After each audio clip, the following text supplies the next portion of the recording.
بسم الله الرحمن الرحيم. إن الحمد لله نحمده ونستعينه ونستغفره ونعوذ بالله من شرور أنفسنا وسيئات أعمالنا. من يهده الله فلا مضل له ومن يضلل فلا هادي له، وأشهد أن لا إله إلا الله وحده لا شريك له، وأشهد أن محمدا عبده ورسوله. يا أيها الذين آمنوا اتقوا الله حق تقاته ولا تموتن إلا وأنتم مسلمون.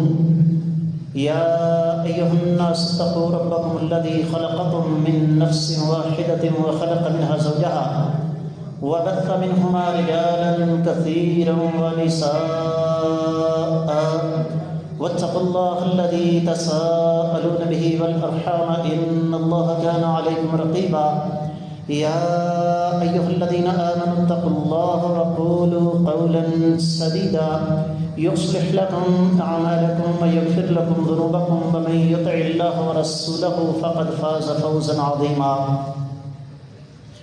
أما بعد، فإن خير الحديث كتاب الله، وخير الهدي هدي محمد صلى الله عليه وسلم، وشر الأمور محدثاتها، وكل محدثة بدعة، وكل بدعة ضلالة، وكل ضلالة في النار. قال الله عز وجل بعد أعوذ بالله السميع العليم من الشيطان الرجيم. بسم الله الرحمن الرحيم. قاف والقرآن المجيد بل عجبوا أن جاءهم منذر منهم فقال الكافرون هذا شيء عجيب أإذا متنا وكنا ترابا ذلك رجع بعيد قد علمنا ما تنقص الأرض منهم وعندنا كتاب حفيظ بل كذبوا بالحق لما جاءهم فهم في أمر مريج أفلم ينظروا إلى السماء فوقهم كيف بنيناها وزيناها وما لها من فروج والأرض مددناها وألقينا فيها رواسي وأنبتنا فيها من كل زوج بهيج تبصرة وذكرى لكل عبد منيب ونزلنا من السماء ماء مباركا فأنبتنا به جنات وحب الحصيد والنخل باسقات لها طلع نضيد رزقا للعباد وأحيينا به بلدة ميتا كذلك الخروج كذبت قبلهم قوم نوح وأصحاب الرس وثمود وعاد وفرعون وإخوان لوط وأصحاب الأيكة وقوم تبع كل كذب الرسل فحق وعيد أفعينا بالخلق الأول بل هم في لبس من خلق جديد ولقد خلقنا الإنسان ونعلم ما توسوس به نفسه ونحن أقرب إليه من حبل الوريد إذ يتلقى المتلقيان عن اليمين وعن الشمال قعيد ما يلفظ من قول إلا لديه رقيب عتيد وجاءت سكرة الموت بالحق ذلك ما كنت منه تحيد ونفخ في الصور ذلك يوم الوعيد وجاءت كل نفس معها سائق وشهيد لقد كنت في غفلة من هذا فكشفنا عنك غطاءك فبصرك اليوم حديد وقال قرينه هذا ما لدي عتيد ألقيا في جهنم كل كفار عنيد مناع للخير معتد مريب الذي جعل مع الله إلها آخر فألقياه في العذاب الشديد قال قرينه ربنا ما أطغيته ولكن كان في ضلال بعيد قال لا تختصموا لدي وقد قدمت إليكم بالوعيد ما يبدل القول لدي وما أنا بظلام للعبيد يوم نقول لجهنم هل امتلأت وتقول هل من مزيد وأزلفت الجنة للمتقين غير بعيد هذا ما توعدون لكل أواب حفيظ من خشي الرحمن بالغيب وجاء بقلب منيب ادخلوها بسلام ذلك يوم الخلود لهم ما يشاءون فيها ولدينا مزيد وكم أهلكنا قبلهم من قرن هم أشد منهم بطشا فنقبوا في البلاد هل من محيص إن في ذلك لذكرى لمن كان له قلب أو ألقى السمع وهو شهيد ولقد خلقنا السماوات والأرض وما بينهما في 6 أيام وما مسنا من لغوب فاصبر على ما يقولون وسبح بحمد ربك قبل طلوع الشمس وقبل الغروب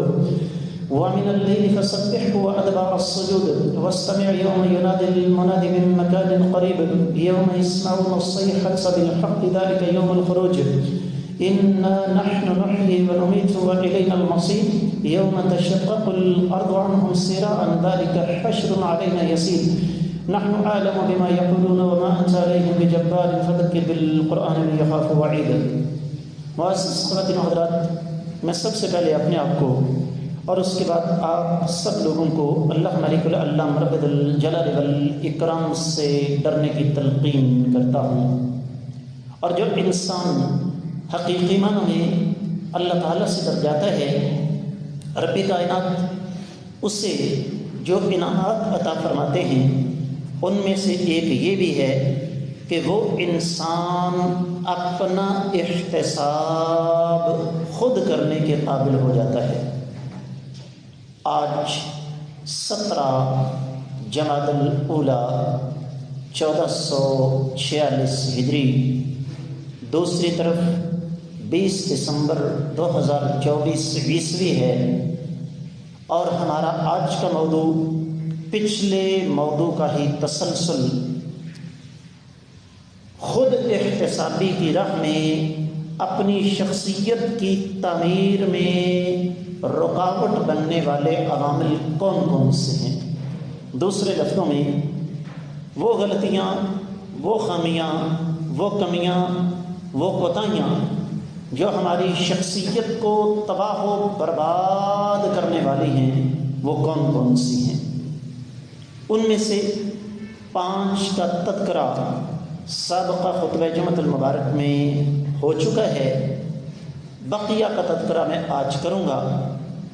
ایک بہت بڑا عذاب جو ہم نے اپنے اوپر بذات خود مسلط کیا ہوا ہے، اور وہ ہماری شخصیت کی تعمیر کی راہ میں رکاوٹ ہے. وہ کیا ہے کہ جو شخص اپنے اوپر تنقید برداشت نہیں کرتا، جبکہ دوسروں پر ہمیشہ تنقید کرتا رہتا ہے، اس آدمی کی شخصیت کے اندر ان گنت لا تعداد بے شمار خامیاں رہ جاتی ہیں. مصری صاحب سامنے تشریف فرما ہیں، میری بات کا برا نہ منائیے گا. پرانے زمانے میں مصری صاحبان کام کیا کرتے تھے تو عام طور پر گھر کے مالک پاس بیٹھا کرتے تھے، گھر والی بات ہوتی تھی، گپ شپ چلتی رہتی تھی. تو ایک مصری صاحب دیوار بنا رہے ہیں اور ساتھ ساتھ گھر کے مالک کو گھر کے ہر فرد کے بارے میں طبی مشورے بھی دیتے جا رہے ہیں. پرانا معاملہ ہے. پاکستان میں 3 چیزیں مظلوم ہیں. پاکستان میں ہر بندہ سیاستدان ہے، پاکستان میں ہر بندہ صحت کا ماہر ہے، اور پاکستان میں ہر بندہ مفتی ہے. جس بیچارے سے اپنا گھر نہیں چلتا وہ حکومتوں پر تنقید کر رہا ہوتا ہے، اور حکومت صرف پاکستان کی نہیں، پوری دنیا کی سیاست پر باتیں کرے گا. جس کو قرآن صحیح پڑھنا نہیں آتا وہ مولویوں پر تنقید کر رہا ہوگا، علماء پر برس رہا ہوگا. اور جس بیچارے کی اپنی جان پتہ نہیں کہاں ہے وہ آپ کو طبی مشورے دے رہا ہوگا. اب گھر کا مالک سمجھدار تھا، وہ دیکھتا رہا. جب اس نے دیوار بنائی تو ٹیڑھی، تو محاورہ آپ نے سنا ہوگا، اے کند بنائی اور روئیں حکیمی نو. یہ میں نے بات برسبیل تفنن نہیں کہی. قرآن کہتا ہے فَلَا تُزَكُّوا أَنفُسَكُمْ، اپنے آپ کو نیک پاک ثابت مت کرو. هُوَ أَعْلَمُ بِمَنِ اتَّقَىٰ، عرش والا رب بہتر جانتا ہے کہ متقی اور پرہیزگار کون ہے. اپنی ایمانداری سے بتائیے، من حیث القوم، کوئی آدمی زندگی کے کسی بھی شعبے کے ساتھ منسلک ہے، ہمارے اندر کیا اتنا حوصلہ ہے کہ ہم تنقید کو برداشت کر سکیں؟ بڑی قیمتی بات کرنے لگا ہوں. ایک دین کا طالب علم ہوں، زندگی کا ایک طویل عرصہ اہل علم کے قدموں میں بیٹھ کر گزارا ہے. تنقید کوئی بھی کرے، یقین جانیے وہ ہمارا محسن ہے. تنقید کرنے والے لوگ 2 قسم کے ہوں گے جی. یا تنقید کرنے والا ہمارا مخالف ہوگا اور یا ہمارا ہمدرد ہوگا. اور اگر تو وہ ہمارا ہمدرد ہے، ظاہر بات ہے وہ ہماری اصلاح کرنے کی کوشش کرے گا. اصلاح کا طریقہ کار حدیث مبارکہ نے ہمارے سامنے رکھ دیا. آقا علیہ الصلوۃ والسلام نے ارشاد فرمایا المؤمن مرآۃ المؤمن، مومن دوسرے مومن کا آئینہ ہوتا ہے. نبی علیہ السلام نے یہ نہیں فرمایا کہ مومن مومن کا مصلح ہوتا ہے. ڈاکٹر صاحب اب آئینے کے لفظ کیوں استعمال کیا آقا علیہ السلام نے؟ اس کی وجہ دو ہیں. پہلی وجہ، آئینہ آپ کو وہی کچھ دکھائے گا جو آئینے کے سامنے ہے. میرے آپ کے جسم پر کپڑے ہیں، کپڑوں کے اندر جو بنیان ہم نے پہنی ہوئی ہے نا، جب تک ہم اپنی قمیص نہیں اتاریں گے آئینہ وہ آپ کو نہیں دکھا سکتا. اور دوسری بات، آئینہ کبھی شور مچا کے ہمارے عیوب ہمارے سامنے نہیں رکھے گا. آج تک کسی کو آئینے سے کوئی آواز نہیں آئی ہوگی. جو بندہ ہمارا مصلح ہے، اور اصلاح کا طریقہ کار بھی ہمیں آقا علیہ الصلوۃ والسلام نے بتایا. آقا علیہ السلام کی ساری زندگی میں آپ کو کوئی ایک مثال بھی ایسی نہیں ملے گی کہ نبی علیہ الصلوۃ والسلام نے کسی صحابی کا نام لے کر سر عام اسے یہ بتایا ہو کہ تمہارے اندر یہ خامی ہے. اگر آقا علیہ الصلوۃ والسلام نے بڑی مجلس میں کوئی بات کی ہے تو اس کا انداز ملاحظہ فرمائیے. آقا علیہ الصلوۃ والسلام فرماتے ہیں ما بال اناس یفعلون کذا وکذا، ان لوگوں کا حال کیا ہوگا جو ایسے ایسے کام کرتے ہیں. جس بندے نے یہ کام کیا وہ مجلس کے اندر موجود ہے، اس کو پتہ ہے کہ یہ بات میری ہو رہی ہے، لیکن میرے آقا علیہ الصلوۃ والسلام نے اس کی پگڑی سر عام نہیں اچھالی. تو ہم پر تنقید کرنے والا کوئی بھی ہے وہ ہمارا اپنا ہوگا تو تخلیے میں، تنہائی میں ہمارے اوپر تنقید کرے گا، ہماری اصلاح کرنے کی کوشش کرے گا. اور دوسری بات، وہ بتائے گا وہی کچھ جو اس نے دیکھا. یہ ایک الگ اور مستقل موضوع ہے کہ اصلاح کرنا اور چیز ہوتی ہے، ڈنڈا لے کر کسی کے پیچھے پڑ جانا اور چیز ہوتی ہے. یہ بھی کچھ طبقہ ہے ہمارے ہاں جو لوہے کی لٹھ لے کر پیچھے پڑ جاتے ہیں. اور خاص طور پر ہم لوگ، اللہ تعالی ہمارے حال پر رحم فرمائے، مولوی پر تو اتنی باریک نظر رکھی جاتی ہے. مولوی صاحب خیری سی، میں نے کہا جی کیا ہوا؟ اور ٹر لگے ذرا ڈنگا ڈنگا ٹرن گئے سو. میں کہا میری الائنمنٹ آؤٹ ہوئی ہے، سسپینشن خراب ہوئی ہے. تو یاد رکھیے یہ اصلاح کا نبوی طریقہ کار نہیں. جو اپنے ہوتے ہیں وہ شیشے کا کردار ادا کرتے ہیں، تنقید خاموشی سے کرتے ہیں اور صرف اسی چیز پر کرتے ہیں جو ان کے سامنے ہو. اور اگر کوئی مخالف ہے نا، یقین جانیے وہ بھی تنقید کر کے ہمارے اوپر احسان کر رہا ہے. کس لیے کہ عین ممکن ہے آپ کو ساری زندگی اپنی اس خامی کا پتہ نہ چل سکے جو آپ کا مخالف آپ کے سامنے رکھ دیتا ہے. تو شخصیت کو تباہ کرنے والی جو چیز ہے وہ کیا ہے کہ انسان اپنے اوپر تو تنقید برداشت نہ کرے لیکن دوسروں پر ہر وقت تنقید کرتا رہے. اور ایسے بندے کی میں آپ کو ایک اور مصیبت بتا دوں، ایسے بندے کی جان کو سکون نہیں ملتا. وہ ہر وقت جلا کٹا دنیا کے ہر کام کے اندر خامی نکالے گا، ہر بندے کے اوپر تنقید کرے گا. آپ اس کی زبان سے کبھی بھی کوئی حوصلے والی بات نہیں سنیں گے. بڑا نیک کام اور یہ کیا ہے، کچھ بھی نہیں.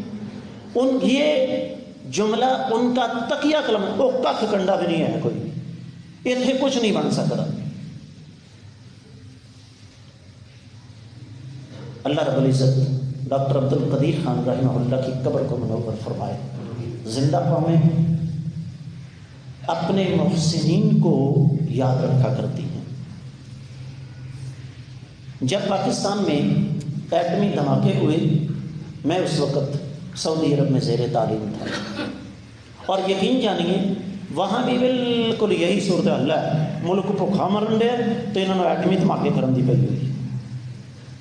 ٹھیک ہے, وہ ابھی نندن پکڑا گیا انڈیا کا پائلٹ. وہ دن ہمارے لیے فخر اور اعزاز کی بات ہے. ٹھیک ہے اس ملک کے اندر کمیاں کم کوتاہیاں سب کچھ ہے, لیکن جہاں کوئی خوشی کی خبر ملے اچھی خبر ملے وہاں انسان کو خوش ہونا چاہیے. اللہ انہوں بھڑ کے نہ کہ تیر مار لینا. یہ بیماری ہمیں اپنے اندر سے نکالنی ہے.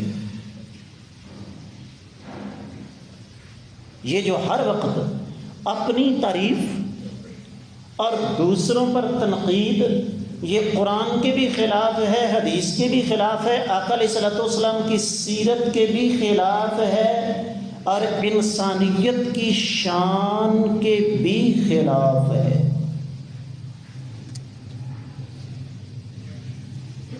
شخصیت کو تباہ کرنے والی ساتویں خامی انسان کے اپنے اندر خود اعتمادی کی کمی, اور اس کی کئی ایک وجوہات ہو سکتی ہیں. اب کوئی میرا بھائی یہ نہ سوچے کہ لو جی استاد جی نے ممبر رسول پہ یہ کیا شروع کر دیا. دین اسلام میں ایک ایک چیز کو بڑا کھول کر بیان کیا گیا ہے. خود اعتمادی کی کمی کی وجوہات کیا ہیں یہ لمبا موضوع ہے, لیکن ان میں سب سے بڑی وجہ وہ اللہ تعالیٰ کے ساتھ تعلق میں کمی, اور جو کام آپ کے کرنے والا ہے اس پر توجہ نہ دینا ہے. نتیجہ خود اعتمادی اتنی کمزور ہوتی ہے, قرآن کہتا ہے یریدون ان یحمدوا بما لم یفعلوا. یہ اللہ تعالیٰ نے منافقین کے بارے میں فرمایا کہ یہ ظالم چاہتے یہ ہیں کہ ان کی اس کام پر تعریف ہو جو انہوں نے کیا ہی نہیں. اور یہ آقا علیہ السلام کے دور میں بھی تھا اور آج بھی ہے. پرانی بات کرتا ہوں, روس کو چھتر مار کے افغانستان سے نکال دیا گیا, لیکن جب روس افغانستان میں تھا یقین جانیے بڑی بڑی ہستیاں انہوں نے جناب روس کا مقابلہ تم کرو گے, تمہاری اوقات کیا ہے. جو کازکستان کھا گیا, ازبکستان کھا گیا, تاجکستان کھا گیا, ترکمانستان کھا گیا, شیشان کھا گیا, سائبیریا کھا گیا, آذربائیجان کھا گیا, سیٹلائٹ اس کے پوری دنیا پر راج کر رہے ہیں. امریکہ اس سے ڈر رہا ہے, سرخ فوج پوری دنیا کے اندر موجود ہے. پاکستان کی کیا اوقات ہے اس کے سامنے؟ ایویں جا کے اتنے مرن ڈے ہو تسی.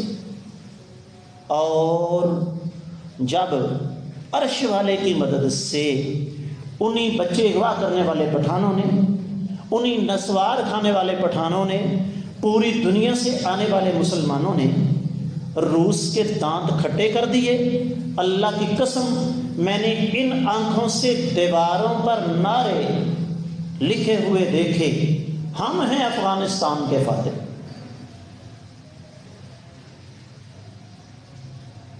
اور یہی وہ لوگ ہیں جنہوں نے پھر افغانستان سے جب کشمیر کا رخ ہوا تو جناب خلیفہ کے بغیر جہاد نہیں, یہ تو ایجنسیوں کا جہاد ہے. یہ کیا ہے اصل میں اندر کے کمپلیکس کا ایک اظہار. ہمارے پنجابی زبان میں ایک مثال ہے, پرانے بزرگ اس بات کو سمجھیں گے. وہ کہتے ہیں اٹھ سکا نہ تے فٹے منہ گوڈیاں گا, کہ خود تو بندہ کچھ کرنے کے قابل نہیں, اور یہ اس کے اندر کی کمزوری ہوتی ہے, دوسروں پر نقد و جرح مسلسل کرتا چلا جائے گا. یہ خود اعتمادی کی کمی ہے. نتیجے میں انسان پھر سچائی کو قبول کرنے سے انکار کرتا ہے. بھائی صاف اور سیدھی بات ہے, قرآن کہتا ہے کل من علیہا فان، ہر چیز فنا کی گھاٹ اترنے والی ہے۔ بچے جوان ہوتے ہیں، جوان بزرگ ہوتے ہیں، بزرگ انتہائی ضعیف ہوتے ہیں، اور ضعیف موت کو گلے لگاتے ہیں۔ یہ حقیقت ہے، اگر کوئی قبول کرے گا تب بھی یہ حقیقت ہے، نہ قبول کرے گا تب بھی یہ حقیقت ہے۔ اسی طریقے سے شخصیت کو تباہ کرنے والی جو 8ویں بیماری ہے وہ کیا ہے؟ اپنی کامیابی کا ضرورت سے زیادہ اظہار کرنا۔ قرآن میں ایک آیت مبارکہ ہے، وَتُعِزُّ مَن تَشَاءُ وَتُذِلُّ مَن تَشَاءُ۔ عزت اور ذلت کس کے ہاتھ میں بھائیو؟ یہودی ہزاروں سال سے چیخ رہے ہیں کہ نعوذ باللہ سیدہ مریم نے بدکاری کی۔ میرے اللہ نے کہا تم جو مرضی کرتے رہو، وہ پاک تھیں، پاک ہیں اور قیامت تک رہیں گی۔ کرسمس آ رہا ہے، اس پر دوسرے خطبے میں بات کریں گے۔ عیسائی چیخ رہے ہیں میری کرسمس کہ اللہ نے بیٹے کو جنم دیا۔ قرآن کہتا ہے لم یلد، نہ وہ کسی سے جنا گیا نہ اس نے کسی کو جنا۔ رو رہے ہیں ہزاروں سال سے۔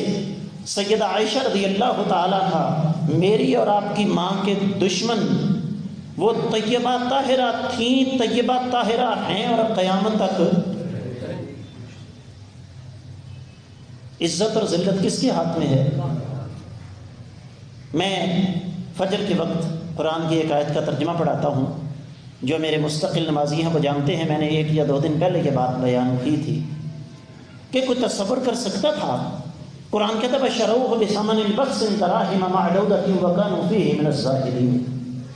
کہاں یوسف علیہ السلام کو اندھے کنویں میں پھینک دیا گیا اور وہاں سے چند ٹکوں کی عوض فروخت کر دیا گیا۔ حالات نے پلٹا کھایا، کنویں میں پھینکنے والے چند ٹکوں کی عوض فروخت کرنے والے ہاتھ باندھے سامنے کہنے بادشاہ سلامت، مر گئے بھوکے، کچھ نہ کچھ دے دو۔ اور ظرف دیکھیے یوسف علیہ السلام کا، کہا تمہیں پتہ ہے تم نے اپنے بھائی یوسف کے ساتھ کیا سلوک کیا تھا؟ وہ بڑے دھیان سے دیکھے، کہنے لگے انک لانت یوسف، تم کہیں یوسف تو نہیں ہو؟ کہا میں یوسف ہوں، قد من اللہ علینا، تم نے جو کرنا تھا وہ کیا۔ فیصلے زمین پر نہیں ہوتے، فیصلے کہاں ہوتے ہیں؟ آسمان پر۔ میرے رب کا فیصلہ تھا جس نے مجھے اندھے کنویں سے نکال کے آج مصر کے تخت پر بیٹھا دیا ہے، تم دیکھو کہاں کھڑے ہو۔ لہذا اپنی کامیابی کا ضرورت سے زیادہ اظہار نہیں کرنا، اپنی تعریف نہیں کرنی، اور اپنے دل کے اندر یہ لالچ نہیں رکھنا کہ لوگ ہماری تعریف کریں گے۔ یہ چیز شخصیت کو تباہ کر دیتی ہے کہ بندہ یہ سوچتا رہے کہ لو جی میں نے اتنا بڑا کارنامہ سر انجام دیا ہے اور لوگ میری تعریف ہی نہیں کر رہے۔ عزت اور ذلت کس کے ہاتھ میں ہے؟ اللہ تعالیٰ کے۔ اسی طریقے سے شخصیت کو تباہ کرنے والی جو اگلی خامی ہے وہ کیا ہے؟ دوہرا معیار۔ میرے آقا علیہ الصلوۃ والسلام کی حدیث ہے، آپ نے فرمایا 2 چہرے رکھنے والا بندہ لعنتی ہے۔ اپنی ایمانداری سے بتائیے، من حیث القوم یہ منافقت ہمارے خون کے اندر شامل ہو چکی ہے کہ نہیں ہو چکی؟ کسی جگہ کسی لکھنے والے نے لکھا، بڑا قیمتی جملہ ہے، کہتے ہیں اگر آپ کو مجھ سے شکایت ہے، توجہ کیجئے گا، کیا کہا جی؟ اگر آپ کو مجھ سے شکایت ہے تو مجھی سے کیجئے سونی صاحب۔ ساتھ اس نے کہا میری دوسری کوئی برانچ نہیں ہے، شکوہ مجھ سے ہے، کر کس سے رہے ہیں؟ کسی دوسرے تیسرے چوتھے بندے سے۔ میں سامنے آیا، استاد جی کیا بات ہے جناب، اور میں ہٹ گیا اور چھاڑی یار پر اس مولوی دی تے گل ہی چھڑ دے پر. اگر اخلاقی جرأت ہے تو سامنے بات کرو بھائی. میرے آقا علیہ الصلوۃ والسلام کا مزاج کیا تھا؟ صحابہ کرام کا مزاج کیا تھا؟ دوستی ہے، پیار محبت ہے تو سر عام، اور اگر دشمنی ہے تو وہ بھی دوہرا معیار، کوئی نہیں. اور پھر اپنے معیارات کو تبدیل کرتے رہنا. لوگ میرے قاعدے قوانین کے مطابق چلیں، کیا یہ ممکن ہے؟ جی سوال ہی نہیں پیدا ہوتا. دنیا کا کوئی شخص، چاہے وہ دنیا کا امیر ترین آدمی ہے، دنیا کے امیر ترین ملک کا بادشاہ ہے، اگر وہ چاہے کہ دنیا کا سسٹم، دنیا کا نظام میری رائے کے مطابق، میرے اصولوں کے مطابق چلے تو یہ ممکن نہیں ہے. یہ شان صرف اللہ کی ہے کہ یفعل اللہ ما یشاء، اللہ جو چاہتے ہیں وہ کرتے ہیں. جب اپنی باری آئی تو جس کو پنجابی میں کہتے ہیں نا حل نہیں پا لینا، اپنی باری آئے تو اصول تبدیل، دوسروں کی باری آئے تو قانون بالکل سیدھا. یاد رکھیے آپ کی زبان سے نکلے ہوئے الفاظ کسی پر اتنا اثر نہیں کر سکتے جتنا آپ کا کردار اور عمل دوسروں پر اثر کرے گا. یہ اتنا سارا جمع غفیر کیوں وقت پر آ جاتا ہے؟ سب کو پتا ہے کہ 12:45 پہ جمعہ شروع اور 1:15 پہ 16 ہو. آج تک کبھی کسی نے دیکھے؟ لحاظ نہ کیجیے گا. جس نے کبھی دیکھا ہو کہ 1:16 پہ استاد نے آخر دعوانا کہا ہے، اپنا ہاتھ کھڑا کرے ایمانداری سے.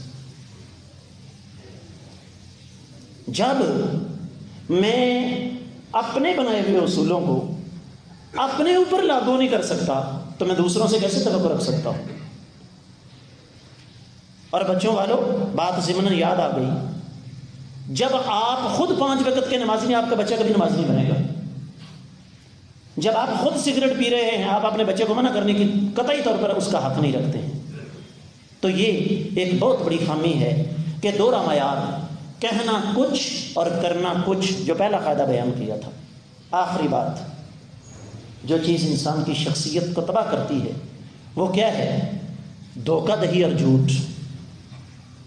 قرآن نے اصول بیان کیا، یخادعون اللہ والذین آمنوا وما یخدعون الا انفسهم وما یشعرون. منافقین کے بارے میں قرآن نے کہا کہ یہ اللہ کو دھوکہ نہیں دینے کی کوشش کرتے ہیں، ایمان والوں کو دھوکہ دینے کی کوشش کرتے ہیں. حقیقت یہ ہے کہ یہ اپنے آپ کو دھوکہ دے رہے ہوتے ہیں. کیا خیال ہے؟ جھوٹ جتنا مرضی پھیل جائے، اس وقت 1:13 ہوئے ہیں، ساری دنیا کہتی رہے یہ دن کے نہیں رات کے 1:13 ہیں، ہو جائیں گے بھائیو، کبھی سوال ہی نہیں پیدا ہوتا. یہ کافروں کی باتیں، مسلمان تو یہ سوچ بھی نہیں سکتا. قرآن کہتا ہے کونوا مع الصادقین، سچوں کے ساتھ ہو جاؤ. وقولوا قولا سدیدا، ہمیشہ سچی بات کیا کرو. یہ کافروں کا اصول ہے کہ جھوٹ کو اس قدر پھیلاؤ، اتنے اعتماد کے ساتھ بولو کہ سننے والے اسے کیا سمجھیں. کس قدر بدبختی کی بات ہے کہ آج کا مسلمان میڈیا، ذرائع ابلاغ کی خبر پر تو یقین کر لیتا ہے، اللہ کے قرآن پر یقین نہیں کرتا. یاد رکھیے یہ باتوں کو گمانا، یہ چکر دینا کب تک؟ انسانوں کو چکر دیا جا سکتا ہے. وقت ختم ہو رہا ہے، مجھے بتائیے ڈبل شاہ کہاں ہے؟ آج چکر ہی دیا تھا نا اس نے، اربوں کھربوں روپے اکٹھے کیے، آج کہاں ہے وہ؟ بولو. منو مٹی کے نیچے. اگر انسان یہ سوچ لے تو ایمانداری کی بات ہے، دن رات یہ جو دوسروں پر انگلیاں کرتا پھرتا ہے نا، میرے ہاتھ کی طرف دیکھیے گا، اس کو سمجھ آ جائے کہ میں نے دوسروں کی طرف 1 انگلی کی ہے، میری طرف 3 ہے. گزارش ہے انتہائی ادب کے ساتھ، آج سے، ابھی سے، اسی وقت سے مجھے اور آپ کو اپنے اللہ کے ساتھ اس بات کا وعدہ کرنا ہے، جہاں تک میری آواز جا رہی ہے، کہ میں نے اپنی شخصیت کی تعمیر کرنی ہے، اور اس شخصیت کی تعمیر میں رکاوٹ بننے والے جو عوامل ہیں میں نے ان سے جان چھڑانی ہے۔ اللہ تعالیٰ ہمیں اس بات کی توفیق عطا فرمائے۔ وما علی الا البلاغ المبین۔